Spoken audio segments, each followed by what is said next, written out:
विधानसभेत म्हणतात कुठलाही हनी ट्रॅप झाला नाहीये, काहीच झालं नाहीये. त्यांच्या बाजूलाच हनी ट्रॅप बसले होते. हनी ट्रॅप वाले त्यांच्या आजूबाजूलाच होते. हो, देवेंद्र फडणवीस हे किती खोटं बोलतात ते सगळ्यांना माहिती आहे. हनी ट्रॅपवाला त्यांच्या बाजूलाच आहे. हा काय, हा पहा, हनी ट्रॅपवाला टोळी त्यांच्या बाजूलाच आहे. हनी ट्रॅपचे सूत्रधार त्यांच्या मंत्रिमंडळामध्ये आहेत. मी सगळं पाहिलंय. मी आणि खडसेंनी सगळं पाहिलं. हनी ट्रॅपचा उद्देश काय होता, याची सुरुवात नक्की कुठून झाली? म्हणजे दिल्लीतून झाली. महाविकास आघाडीचं सरकार पाडण्यासाठी जे विजय वडेट्टीवार म्हणतायत त्यांनी थोडीशी अल्प माहिती दिली. पूर्ण माहिती मी तुम्हाला देईन. परवा 2 दिवसापूर्वी काँग्रेसचे नेते विजय वडेट्टीवार यांनी त्याला एक निसट्टा स्पर्श केला की आमचं सरकार हनी ट्रॅपमुळे पडलं, पण त्याने पूर्ण माहिती दिली नाही. ते पडलं नाही, ते पाडलं. हनी ट्रॅपमुळे पडलं नाही, पाडलं.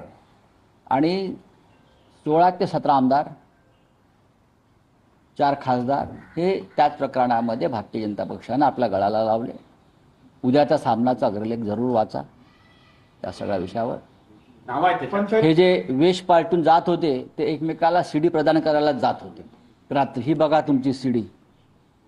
हे जे हुडी बिडी घालून जात होते ना आणि मरीन लाईनच्या पुलाखाली भेटत होते काळोखात, आणि मग खिशातून अशी सीडी काढून हे बघा तुमचे लोक.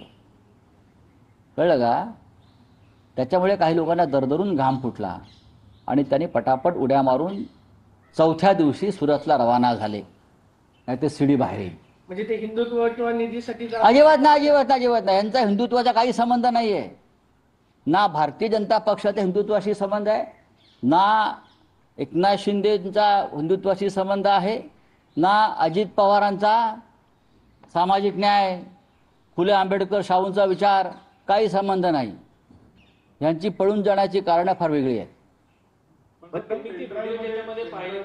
तुमच्या पक्षात एकदा खडसे साहेबांची मुलाखत घ्या. सर, प्रताप सरनाईक काल यांनी सांगितलं की राजकारणात कोण कोणाचा शत्रू नसतो. एकनाथ शिंदे आणि उद्धव ठाकरे परत एकत्र येऊ शकतात. झोपलेले आहेत का ते अजून? मला त्याच्याविषयी त्यांचं मला कौतुक वाटते फार.